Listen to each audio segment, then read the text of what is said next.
Welcome to the wonderful world of wine, exploring all things wine with you. We are your hosts, Kim Simone and Mark Lindsay, and you can find us on Facebook at The Wonderful World of Wine.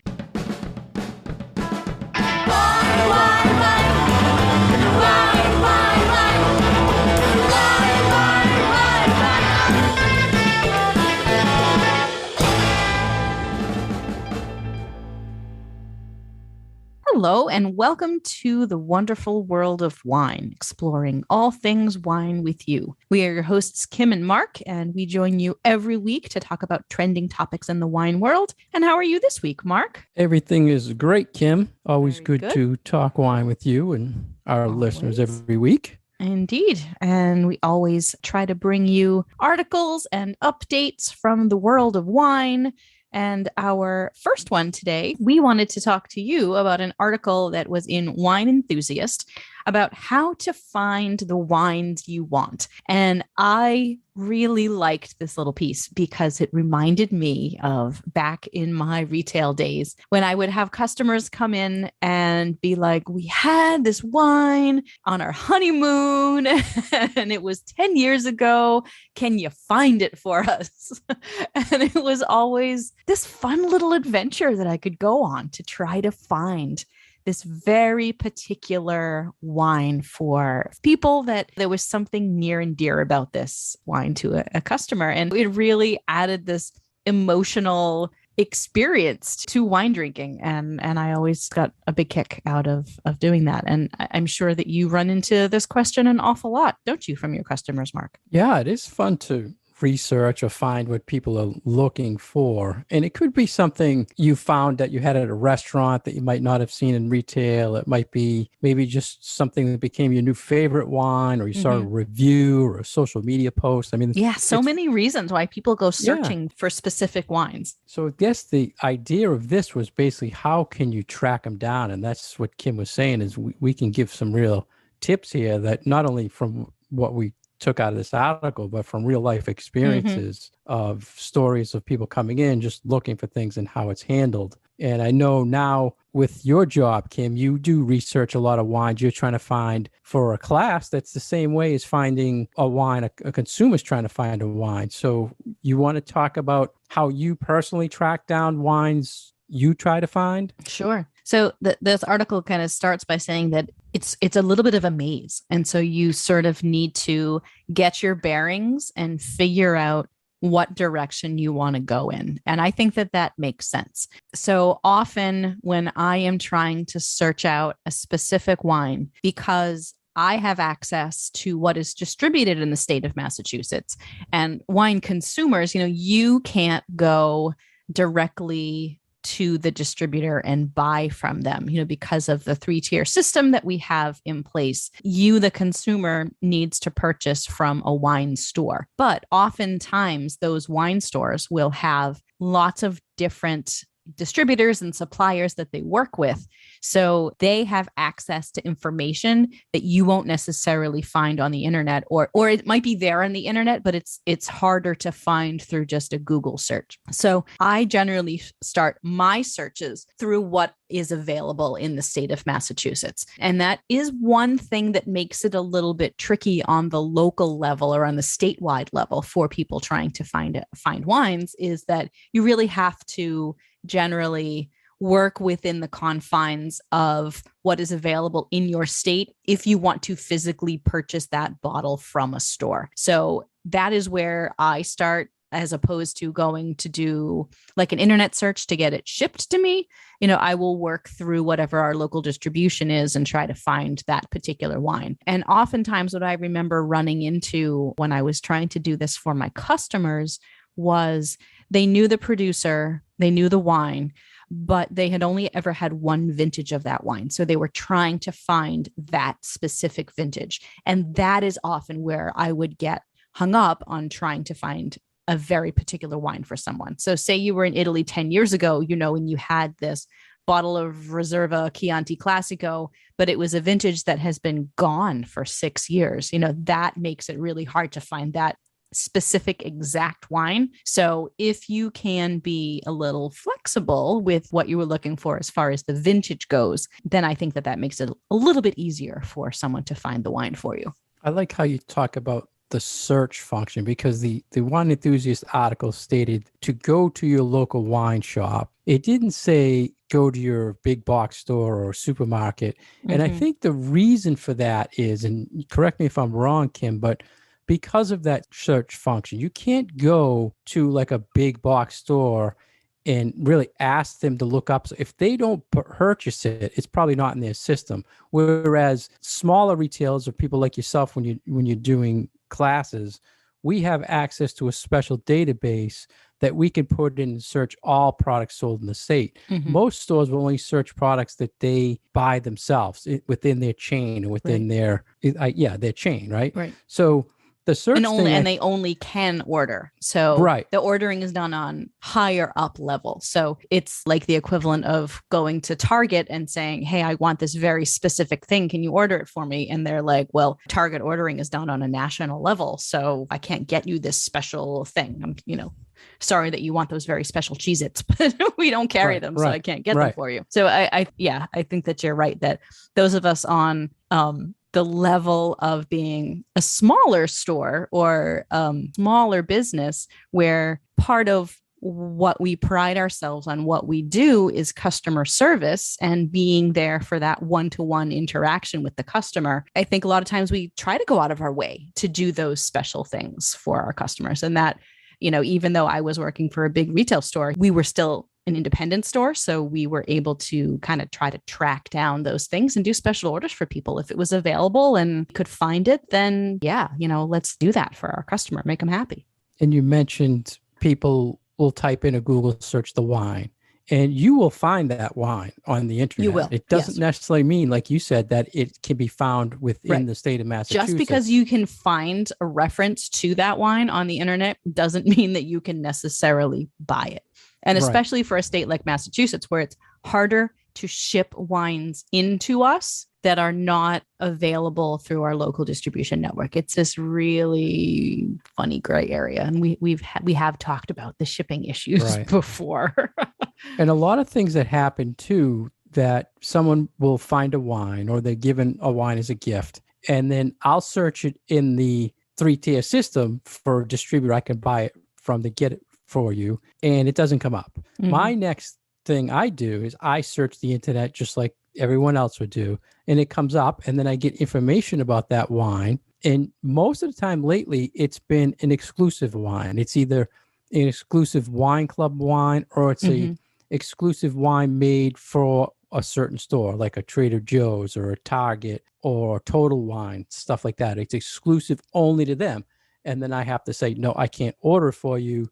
It's only sold by this store. So that's very common to happen. And I think we should probably maybe track back a little bit. When a person finds a wine or has a wine that they're looking for, what do you think are the important things that they should relate to the store to help them find it again? You mentioned vintage, which I thought was very important, because you might have the bottle you had. We want to make sure we get you that same vintage, because it could have changed from the year before or the year after that vintage. So I think that's one important thing. Any others you think for the listeners that they need to relate to find it? I actually think producer is probably the number one. If you want that exact same wine. So if you want the exact same wine, very, very important that we know who made it. So give us the producer name and then the name of the wine. And so that would include the appellation. If it comes from somewhere in Europe, it'll have a place name on it. And then any other information that was on that label, because sometimes wines will have like a special designation, and it could be as simple as Reserva, or it could be some special proprietary name for that particular wine. So you see this all over the place. It's not just necessarily the appellation that it comes from. There might be a vineyard site. There might be some other special term that is a signifier that this wine is something different than all of these other things that they make. So so the name of the wine, the name of the producer, the vintage. But like I said, sometimes vintage is harder to find, but you're absolutely right, Mark, that especially for places that have more variable weather, you might get a newer vintage of that same exact wine, and it's not going to taste the same way that you remember it for whatever reason, whether it's that the weather was different or frankly, you're back at home and you're not on vacation. So it's going to taste a little bit different to you. But those absolutely, I feel like, are the most important things to have when you know the wine. If it's something that you bought domestically, sometimes there will be more information on the bottle, like an importer or, something else on the back label that could be helpful for us to know as well. Yeah, I'm glad you mentioned the back label, because a lot of times people come in and say, I don't remember what it was, but I took a picture of it, which is great. And usually people take just pictures. The front label. And always please take a picture of that back label, because if it's imported, it has the importer. A lot of times maybe the vintage is on the back, not on the front. There's more detail on there that we can research for you and find the wine a lot better for you. So that's a really good idea. And I have never suggested to people that they take a picture of the back label as well. But that is super smart, because there is a lot of information back there. And sometimes when you Google a wine, you can search page after page after page, and they won't tell you who the importer is. And yet there can be so much information about that wine on that importer's page. So this is something that I have I feel like, discovered in the last year as I have been researching more wines, is that when you put search to a search, when it's just wine, so much about that there on the internet that if you know what to search for, you're going to find so much more information. And it's really wild to me that importer pages and distributor pages might have loads of information about that particular wine, but it just doesn't come up on search engines. Something with the algorithms, I guess. So the more information that you can provide us with, the better we'll be able to help you. Yeah. Speaking of search engines, a lot of times people will come in and they'll say, I saw that you sell this wine and I've never heard of it. And I'm wondering, how do you find that? And they said that we did a Google search and it comes up and it says, you stock this wine. What happens, so everyone knows, is the distributors and the importers, whoever, a lot of times they have many brands. And if you buy one of those brands, you're kind of flagged in the system that you support them. So they in turn might, if you search it and they say, well, this store sells that brand, but they don't sell the other 5-6 labels. They might only sell the one. So a lot of times the power of the internet, it puts out a little bit more information probably than it should. So that's a little tip for people to be aware of that. The other thing is, if you are special ordering, please remember, when a store orders, they can't order a single bottle. They can't order a case. And you go through this all the time, Kim.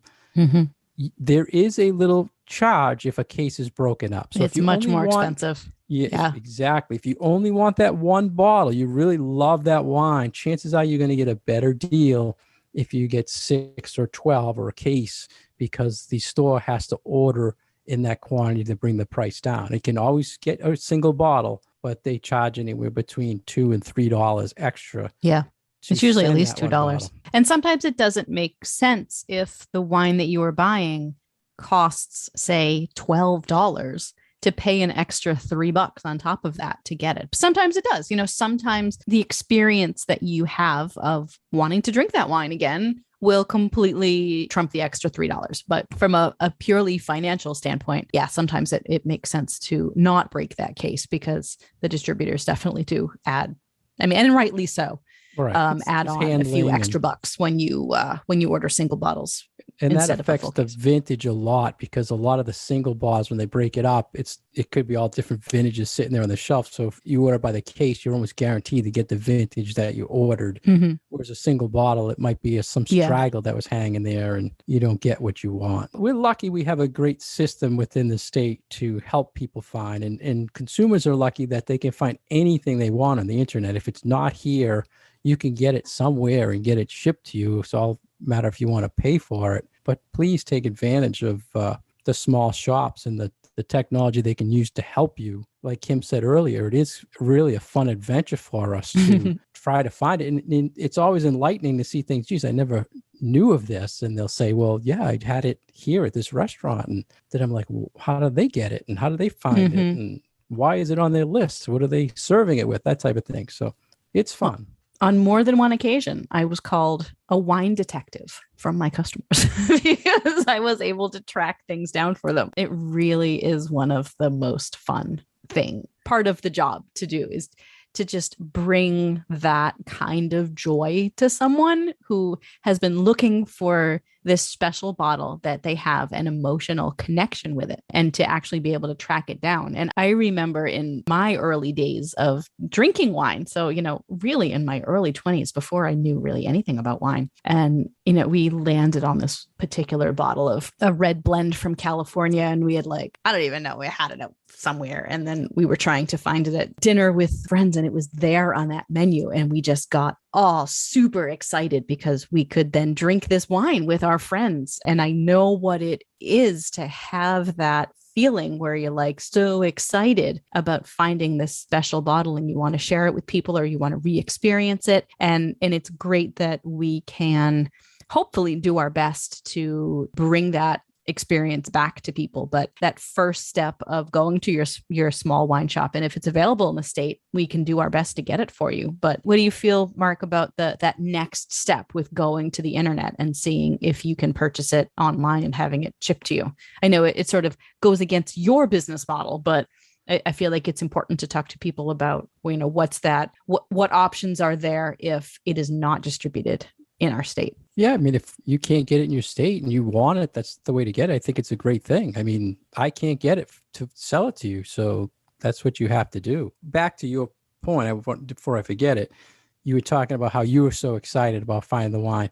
It's always good to see when a customer has a request and you know what they're talking about, or you find it for absolutely. them, because they're just as excited as you were because, wow, someone actually can find this for me. I've been looking for it. No one could find it. So that whole thing about finding on the internet is the same thing. I would assume the consumer is just as excited to find it. And that's why I would always direct them and say, hey, even if it's an exclusive wine, I can't sell it. I can't get it, but you have to go to this place. They're the only people that sell it. If you want something comparable, I can help you. But that exact wine, you have to go there. And it's the same way when it's a wine that's on the state. You have to go to the winery or you have to go search it. And it's obviously going to come up for sale someplace, and see if you want to do the shipping. Pick the best deal.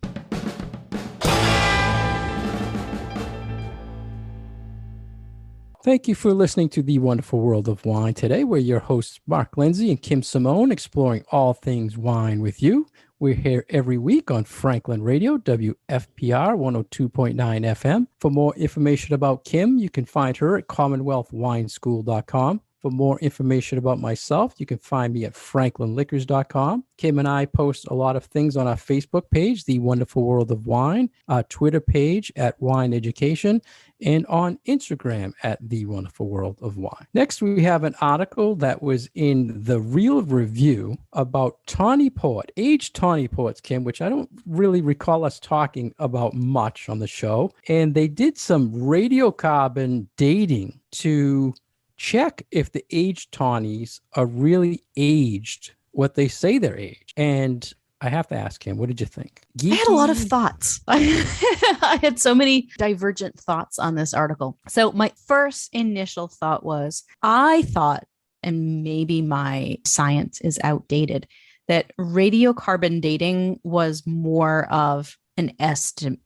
like a long-term estimate. Like, I didn't realize that it could be used for something as specific or something as recent as being able to say, oh, this thing is 1 year old as opposed to 8 years old, 15 years old, 30 years old. I thought we were talking in the order of hundreds, thousands, millions of years. So maybe I'm just not caught up on the science of radiocarbon dating, but I was not aware that we were able to use that technology with such specificity to say that, oh, this thing is 2 years old as opposed to this one that is 6 years old. Yeah, I think you're right, because they did still give a range, but it was a lot less than hundreds of thousands of years. It was, and I didn't realize that was like a thing anymore. Or a thing. That's interesting. Yeah, I never thought of that.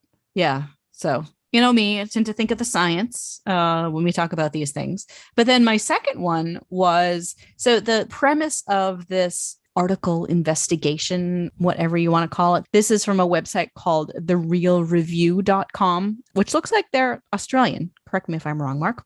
I believe so, yeah. And they seem to revel in doing these sort of expose kind of articles. So the idea behind it was that you buy a bottle of port, it says on the label 10-year. And what we are always taught is that that means that the wine in the barrel has aged for a minimum of 10 years in that barrel. And that is why it carries the designation. But what this article is saying is that no, it doesn't actually have to be aged 10 years in that barrel. It just has to taste like what a typical 10-year tawny would taste like. And we've taken a lot of wine certification classes, haven't we, Mark? And I don't think that I have ever run into a situation where it has said, no, it doesn't have to be aged 10 years. It just has to taste like it. So I'm a little baffled by that. Yeah, I mean, in the wine world, when we say it's aged 10 years, like Scotch or whatever you're thinking, it's 10 years. And it's really an average. But the average is one thing, right? So they might, but that's not what they're saying. When we talk about sherry, right? So it says, it's a 20-year whatever. It's an average of how old that Solaris system is and how old the oldest wine in there is. But that's not what they're saying. Right. Here. They're saying that as long as this wine tastes like it's 10 years old, you can slap the 10-year label on it, which for me, I feel like that's saying like, oh, this Merlot might taste like it's Zinfandel. So we're just going to call it Zinfandel because it tastes like one. Like, right. And the port people, the port houses determined what they feel a 10-year, 20-year, or 30-year should taste like. Right. But because there's sort of this understanding of this is what this style of wine tastes like. And then, yeah. I don't know. Yeah. Well, It was a Netherlands university that did the study. And I was always familiar with 10-year, 20-year, 30-year tawnies. They mentioned a 7 in this article. Have you ever heard of a 7-year aged tawny? Maybe it's popular in Australia or in the Netherlands, but I've never seen a 7-year statement. 10s and 20s. 10, 20s. Sometimes you run across 30s and 40s. Yeah. If but those are hard to find bottles. They're very expensive. They're very rare. And it did upset the port houses. They were upset that I think the cat was out of the bag, Kim, that, it's not age. We don't store it for 30 years, 40 years. Well, then, I mean, if it actually is true that this is going on, then I think that consumers need to know about it, especially those of us that have gone through all of this wine education where we're taught, no, this is what it means on the label.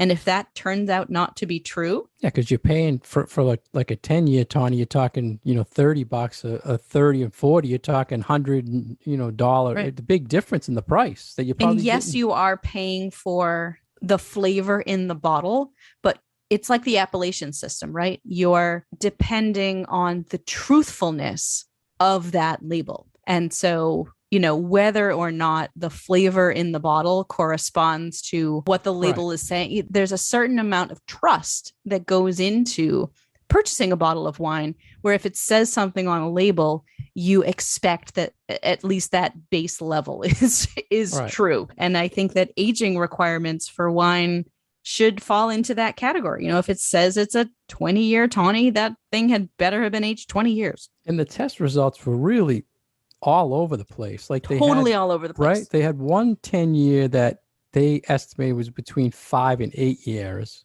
And then another 10-year was between 1 and 4. I mean, that's a big difference. I mean, I'd be happy if I bought a 10 and it was really 8 years. I mean, at least it's not as bad as. Yeah. I mean, there was one that's like 20-year and it was aged between 17 and 19. It's like, okay, pretty close, you're pretty close. Yeah. Then the other 20 was 15 to 17. Yeah. But did you notice, I mean, how many of these producers are you familiar with? That's the other thing I was just going to be on the same page. I was exactly like, I never heard of any. They weren't any of the big port houses that I heard of. Maybe there's ones that are only sent to Australia or the Netherlands and not brought to the United States. Maybe that's their famous port houses. Mm-hmm. That's what I was kind of thinking. But yeah, I don't know. So there's a lot of Newport, N-I-E. Newport, Newport is seen here. That definitely is available. That's the only one on the list that I was even familiar with. So you're totally right. the same. Yep, I had the same the same feeling as you. And they mentioned something that they had to do some sort of recall that the port, but they didn't really go into. I never heard of any recall No, of port because of that. Maybe it was just in that country, maybe. but I've never. So maybe this is recalling an it here. Australian port scandal. Yeah. But you're very right. The whole interesting. thing of it's a style of this or style of that. A lot of people don't understand that because we're so used to it has a year, and we're assuming it's been in a barrel. It kind of ruins the romance of Well, but Tawny and then Port. I think on the label it should say in the style of 10-year Right. tawny, in the style of 20-year tawny. And we're talking expensive wines here. So a bottle of 20-year tawny routinely will go for $45, 56, $55, yeah, $60 a in bottle. that range. Yeah. So, I mean, these are not inexpensive bottles. I wonder, I should have checked the TTB site. I wonder if there is any labeling law when a wine's imported on an age statement. I wonder what the TTB says about it, but probably nothing. But it's an interesting thing. And I love tawny ports and, I do 10, too. 20, 30. And part of it when I'm sipping a 30-year tawny, it's like, wow, this is 30 years, right? Yeah. But And they that's one of those things that people talk about when talking about your wine experience. And it's like, how old is the oldest wine that you've ever tasted? And like, have you ever had this? And like things like that. So I'm sure that sounds really snobby, but you think it's all related to the vintage date? Like they're not putting it's a 1970 tawny port, right? I mean, they're putting an age statement, but they're not putting a vintage. so you it's think like, that's how it's they- like harder to track down. Right. You think that's how they get away with because they're not saying a vintage. Yeah, maybe. Yeah, Because it is, you're right, though. it We is never- harder to trace it. Because especially for wines that are blends, it's a little bit harder to say that this is from one particular vintage. If you have the harvest notes from one particular year, then you know how much was harvested. And I think that possibly the way that they're getting away with this is that for these wines, they don't have that vintage date on them. So if you have a wine that is aging for 20 years on a barrel, you have to top it up eventually because there will be some evaporation. And I think that the understanding is that you only top it up as necessary and that the majority of the wine that is in that barrel is from that older year and has been in that barrel for such a long time. But maybe this is a way that winemakers can take advantage of that topping up technology in that they will take maybe a little bit more out of that barrel and then top it up with some newer wine in order to spread the older wine around. So that's how I'm thinking maybe this is going down.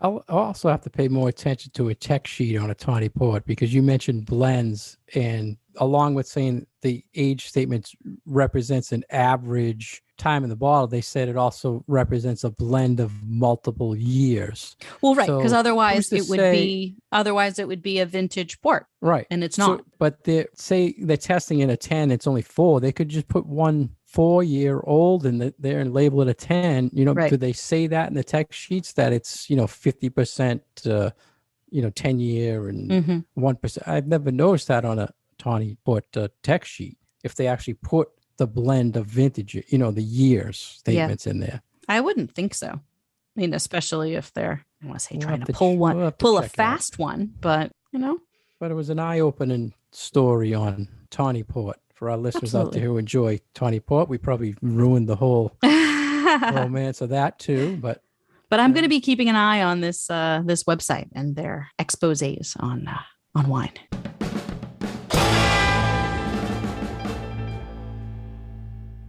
thank you for joining us today on The Wonderful World of Wine. We are hosts Mark Lindsay and Kim Simone. Thank you for coming here every week on WFPR 102.9 FM. You can find our past episodes on SoundCloud and iTunes. You can find more information about Kim on her website, CommonwealthWineSchool.com. More information about myself at FranklinLiquors.com. And you can find us on Facebook at The Wonderful World of Wine. Cheers.